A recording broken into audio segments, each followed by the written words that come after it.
AJP. Hello there, everybody. It is the world of AJP right here and back. I know it's been a good amount of time since my last video, but I thought, well, why not come back? I apologize for being gone for so long and making a whole bunch of promises that I am not fulfilling, but I'm going to try to amend that, and with this video I hope you'll understand why I was gone for so long. But I've been working on my books. I've been working on my series Anarki, and I've been busy trying to get that published. I'm actually trying to make an effort of entering the literary world and seeing where I'm actually a writer worthy of anything of any admirable quality. And today I just wanted to go ahead and discuss, in my own stream of consciousness nonsense, some foundations for the world building, in case you are at all confused or at all interested in how the world building of Anarki is. I do intend to release a sort of book down the line, sort of give an idea of like the general functions and realities of how the world is, a lot of the histories and families and royal lines. But today it's going to be discussing a certain set of period of time, and just to give an idea of how generally the political spectrum of the current modern-day Anarki world of Zihana is currently working, or Xiana, however you want to pronounce it. So, of course, I'm going to be talking about the Palikos Draxis, or otherwise known as the Aquello, or, of course, the organizations, the World Serpents, the Draxis, however, of course, you want to refer to them as. So let's just go ahead and get right into it. Now then, are the Aquello the only political faction within the world? Concurrently, no. As of recently, the nature of the Aquello is that they're not necessarily the main foundation heads, but they're one of the world superpowers in general. Zihana, geographically and overall size and depth, is around the size of Jupiter. And even then, it's around 13 times the size of it. It is a very large planet, and you're probably wondering, of course, well, how was it that humans were even allowed to thrive here? Well, first thing you gotta understand is that this was not a planet meant for humans. It was a planet that was ultimately changed and fitted by the Amancers and the Lunari in the early, of course, Arc races to go ahead and amend a project to see whether or not they can potentially do some test subjects and analysis in sociology, political spectrums, and of course how, of course, a different race would function. And this, of course, was a byproduct of course, the Falalalun War, which, of course, was involving the Tirdios and the Nir Oso and the Amancers in their early wars then on, as well as some involving with Dejuna in the Day of Xena, and, of course, how all that functioned there. But we're not talking about that point of history, nor are we talking about the conquest of Rao Khan. I speak again, Rao Ken. Rao Ken, I mean. Of course, I'm too used to saying the Rao Khan. Of course, about how much of an impact historically Rao Ken made, of course, in the nature of the culture, and how a lot of the world viewed the legacy of Selat Star, and of course the conquest of the Aquello itself as a regime with the Reconquista. Now, of course, what we had to discuss here is that Selat Star is generally not viewed positively, nor is the Aquello or any of the other Palikos Draxis, which of course not only is due to the fact that the wars of unification so long ago, or otherwise known as the Reconquista, was a complete and utter failure technically, because Selat Star ultimately would die before he was able to fully conquer the world, and the Messiah and the Osarella were forced to ultimately enter a political manipulation and political stability for the whole grand nexus of the world. But of course was operating on the fact that nobody could necessarily destroy the Aquello, because the Aquello was necessary as not only a military faction, but as well as a financial and economics source, especially with the fact that they were the ones that backed the World Trade Organization and the federal banks and a lot of the systems from there on. Effectively, the Aquello made itself indispensable. But of course, we do have to be questioning what was it that the Aquello even came from. How was it that that size rose into the force and that Riacio were, of course, made, and how did all this come into being? Now, to make it clear is that Selat Star history, I am going to not go into too much detail here, beyond, of course, the fact that Selat Star was like anyone else after the period of the breaking of the world. He was a complete and utter person who basically admired Rao Ken. He honored and viewed his legacy as something worthy of admiration and respect. And of course, with the recent Ancient Scales War raging around the world and ultimately dragging a lot of people into a interpolitical geological war, a lot of people had to get Selat Star was, of course, another victim of that war. He had to basically get involved and try to get some sense of unity within the world. Sailot Star himself is a rather interesting character, and I do want to make an entire video dedicated to him, but just for the sake of brevity and for the sake of mystery for my own story, I will state this. Sailot Star saw a problem, Sailot Star saw a solution, and Sailot Star pursued his ambition, which of course was to completely unify the world just as Rao Ken did. Now the issue and the difference there is that Rao Ken was ultimately a very charismatic and very likable individual, even if he did conquer and rule, whereas Sailot Star was completely aware of his nature, of his reputation, and how he was. He wasn't personable, he wasn't charismatic, he was intelligent and competent, and he was a successful enough military leader, but he completely understood lots and lots of the issues of his conquest, and that ultimately his ideals could not be fulfilled realistically. So of course, as anything else, he tempered them and ultimately made him bitter and jaded. Sailot Star started out as an idealist, and he ended up as a cynic to a borderline pessimist who ultimately felt he did not achieve what he desired. Of course, that's how the records go. The actual death of Sailot Star is completely up to myth and legend. Some people say he died in his bed with his 3 wives beside him. Others say that ultimately it was a case of the fact that he did never died and that he's still alive, but that he's currently operating behind the shadows with some matter of manipulation, whether it be from Deus Ex Tech or from his wives, who were known simply as the Moon Wife, the Star Wife, and of course, the Red Wife. They were never given any proper names in history beyond, of course, the Red Queen, and however they were going there. But we do know for a fact that there was apparently some matter of alliance with the Illuminati during that time, as well as some means to better help with the Ecclesia during that time. And this was prior to the War of the Shattered Moons, so the Aquello was still ultimately relatively fresh. The War of the Shattered Moons would happen very much far down the line, so this does not correspond with the Aquello Wars of Unification.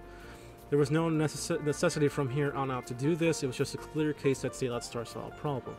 There's not much known about the motivations of his wife, nor of really what was going on beyond just the fact that they were Grians. But there had to be a unification, and that Sailot Star was the most politically competent to do so. Now, of course, to make this clear and understandable, well, how exactly is one guy going to conquer a planet that's 13 times the size of Jupiter? Wouldn't that be basically completely logistically and basically impossible to actually conquer?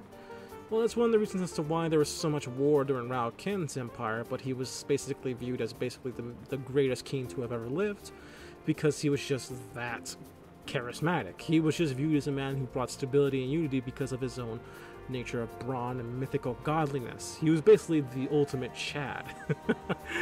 That's a bit, I know. And Sailot Star didn't have that. He was, as I said, lacking in terms of personality or the charm of Rao Ken. And of course, his sense of legacy completely burgeoned him and the Aquello's morale. And the fact of the matter is, it's basically very much akin to how Alexander the Great ultimately couldn't bring his men over to India purely out of morale. And the thing with Sailot Star is that he never could really convince people to completely see this conquest all the way beyond the most loyal of citizens within his retinue, which of course, as you know, are the Messiah heads and the factions within there, and the Osorella, and of course the government factions. It was very much more of a bureaucracy that was coming into being, and very much indicative of what the direction of the nature of the world of Isano was going to go in terms of economical policy. Now, to make it clear, ultimately, even during his time and the amount of land Sailot Star conquered, there were civil wars and a lot of conflicts that interceded. The Aquello didn't conquer really anything during the Wars of Unification beyond a certain piece of lands that ultimately were staying loyal by purely the fact, well, Sailot Star was ultimately trying to adapt to their culture and keeping a lot of their customs available, unless, of course, he's viewed as something completely worthy of getting rid of. What made Sailot Star's empire so important is that he made sure there was some manner of stability and a chance for the Aquello to exist beyond its terminus point. Because ultimately the downfall of a civilization like this of the Aquello would be inevitable. So the best they can do was to ensure that there was something to back away against a recession or the inevitable war of banks that were to ensue. Which, if anyone were to know Anarki history as much as I do, you would know that ultimately after the World Trade Organization and the death of Sailot Star, there was an intensive political bidding and lots of economic policies and determination. It was a bunch of politicking and a whole bunch of bullshit. Not a whole lot of wars, but ultimately it was a trade of issues of the W2O basically having to be controlled and manipulated intensely. as well as a lot of federal banks, as well as other such organizations completely going against one another. It was entire war biddings and stocks and manipulation and trade revenues, as well as a massive recession that basically affected everyone, which of course led to the Peasants' Revolt, the Tuatha Rebellion, and of course a lot of the Ancient Scales Wars becoming even more intense. And which of course led to a geopolitical nightmare that completely established the fact that a lot of people blamed Sailot Star's legacy as nothing but basically a powder keg that was going to explode the moment he died, which is something that he clearly understood. Now, the deal with the Aquello itself is that it's basically an oligarchy. It will allow anyone to basically function however they desire under the government, but they must pay a tax levy as well as some recognition towards the mozzarella and the messia. They will allow everyone to basically operate as they desire, and they will ensure that everything will happen from there. The Aquello themselves are ultimately one of the more powerful factions of the Palikos races, which is the nickname and colloquial term given towards the other political factions of the world superpowers, which of course are the Halls and Shin Mahal and other such organizations, whether they be from intergalactic outsiders or of course secretive cults and establishments. So long as they're recognized officially by the WTO, they'll be of course represented as such. Now, of course, within the modern day political situation of anarchy, not a lot of people like the Aquello. A lot of people have limited strategies and ultimately have very, very limited alliances, and only really provide, of course, funding and other such activities and proclivities on their senses of the political machine. Anarchy is basically a giant sort of envisionary of what this type of system would basically function. And there is a lot of complexities towards how the economic situation goes ahead and functions with the Aquello. The Aquello does ultimately not have necessarily a throne or a king or a royal family. There are, of course, the Bene Sangre, which are the ultimately the biggest benefactors financially for most of the operations within the Aquello themselves, obviously. They're basically the ones that help fund a lot of the situations and ensure how things go about. The Bene Sangre are one of the reasons as to why there were so many wars and why a lot of people completely and utterly detest the mainline Aquello factions, and one of the reasons as to why there was immediate rebellion the moment an opportunity seized itself. A lot of people within the background were in support of Roche Vane, and the fact that he managed to completely almost succeed and actually bringing down the Aquello was one of the main reasons as to, well, why they ultimately will support or even just outright form their own factions against the Aquello during, of course, Daikon's march. Now, of course, this brings up the question, how the fuck did they get up in the sky? Because it's obviously one of the biggest advantages of Rio Silo, and you're probably wondering, well, was it made during Sailot Star's time? Was this during someone else from down the Osorella and the Messia Alliance? Was this a matter of power move? Well, first off, yes, this was made during Sailot Star's time, and this, of course, was one of the reasons as to why we have what a lot of people are wondering, what the fuck is the Xenoac mandates? The Xenoac mandates are basically either a political move by some serious, sketchy people within the Aquello government to ensure a sort of pseudo-prohibition state that allows them to outright move around taxes and basically sell automatic weaponry. Now, if you're wondering, well, wait, automatics exist in Anarchy? Well, yes, there are automatics and, of course, cyborgs and other such figures of technological advancement within Anarchy, but there would just been some extreme stagnation technology-wise for people that are either down below or just generally around a less financially stable income. The reason for this is because of the Xenoac mandates. The Xenoac mandates was an intensive and very controversial move that was done during Sailot Star's 250th year alive. Yes, Sailot Star was alive for a very, very long while. He was basically trying to do whatever he could to ensure the Aquello's not only status within the above skyforts of this Rio Silo, but also down below, with, of course, the people of the world, of the overworld, as well as some things down under the overworld, potentially something with a civilization known only as Agartha. Ooh, exploration. As well as some other intergalactic and other dimensional ports. Now, of course, there's a lot of people that are wondering, well, who created this? Who made these? Now, there's no definite source that we do know. Of course, a lot of the people in history do know, within Anarchy, that it was either Deus Sina, who were ultimately reworking old Mancer technology as well as Lunarian technology, or of course there's a Trifecta Alliance as well as some magic from, well, they call it magic, but within this case it would be arcane used from the Raoshi, the people of the dragons. They're probably wondering here, well, what was the Xenoac mandate?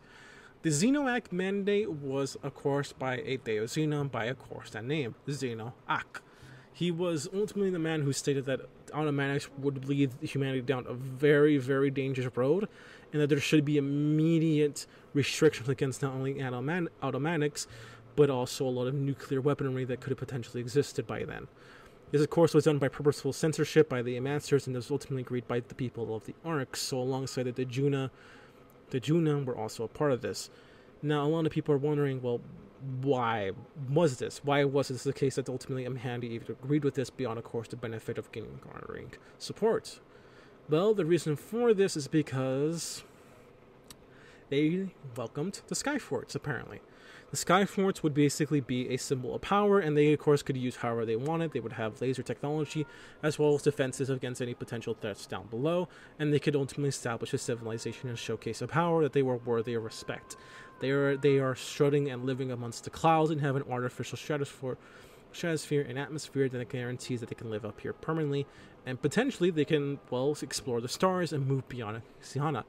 Now, of course, it didn't really come into fruition because ultimately the Deus Xeno will become a more isolationist nation, as well as the fact there would be a religious civil war within the Deus Xeno, where or not the fact they should be interacting with people of flesh, because they don't really respect or care for synthetic life forms. The artificial cannot surpass the creator, and this, of course, led to conflict with the Amancers, which, of course, grew even more intense with, of course, the breaking of the world, and a lot of the religious doctrine that was passed by the Worldbreaker factions led to some serious conflict between the original Ark races, and a lot of people blamed the Amancers for the world even becoming a pile of shit in the first place. And of course, this would be supported by, of course, the people known simply as the Divine. The Divine, I'm not going to get into too much detail here regarding with the Deus Xeno, but let's just say the Divine completely and utterly despised humanity and view free will as something that should not exist for the artificial life form.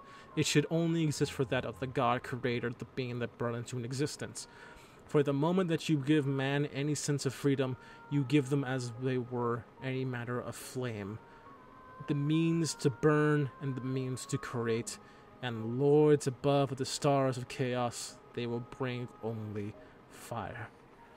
They absolutely despise humanity, and there's only real way you can actually receive any manner of automatics, and why does it even matter of manufacturing, is, well, the fact there's some scrapper gangs. There's people who were against this stricter code and against this religious doctrine who still operate and interact with the people outside of, and who operate with the Aquello, especially for that old contract.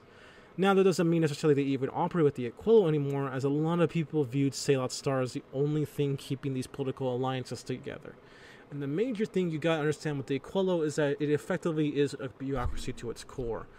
It has really stagnated, and there's no sense of real proper political progression, just a means of keeping the peace, because ultimately if things were to fall into chaos as they are now, it would be an absolute nightmare, especially with the other Palicos races being viewed as less competent and less so means of properly, sufficiently operating. Now, that's also wondering, a lot of people are probably wondering, well, how the fuck did the Palicos races even come into being? Well, why are there different factions?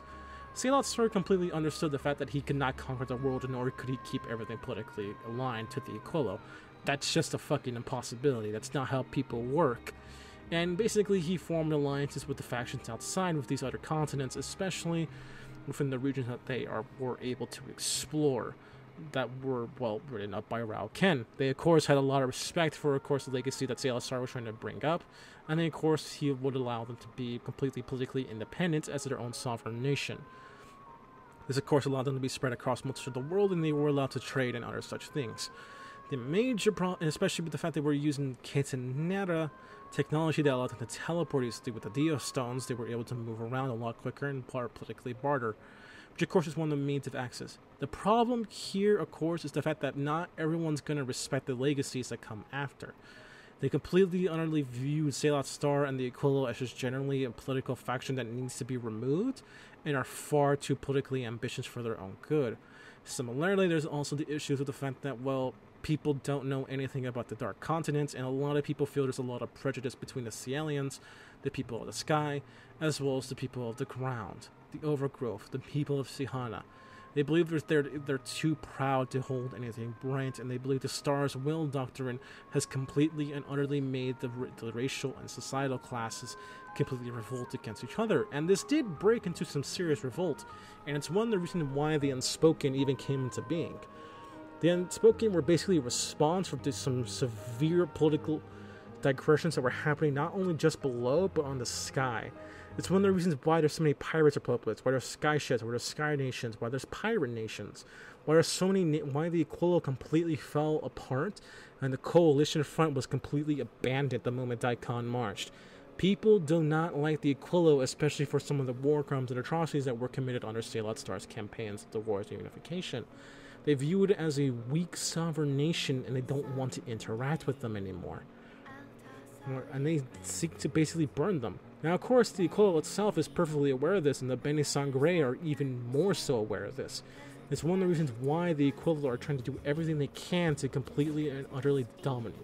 And the thing with the Aquello is, well, they're completely military competent, it's just they really do lack numbers. Of course, when the animals and the fleet animals and the animals like Gaston, especially Gaston, he's a fucking tower. He's just a freaking tower. He's a powerhouse of utter destruction and badassery. He's literally the hero of the world to a certain extent because of just how much damage he did.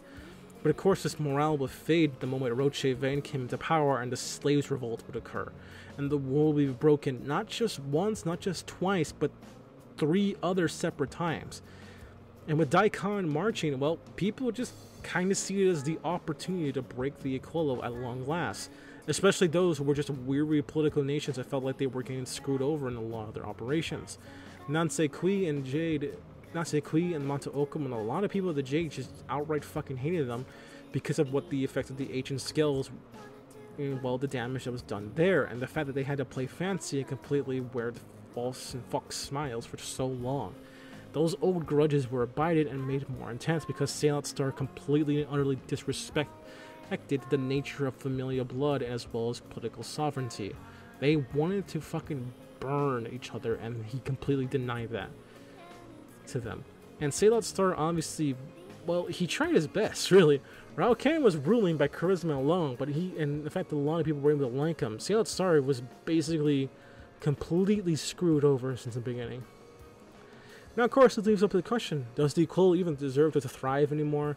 Is it going to be able to be a political faction that can even operate sufficiently? I don't fucking know. Just wait and see, and you'll be happy. If you have any questions further about the Aquello and its many issues, feel free to leave it down in the comment section below. I'll try to answer as much as I can. You guys have a wonderful day. See you soon.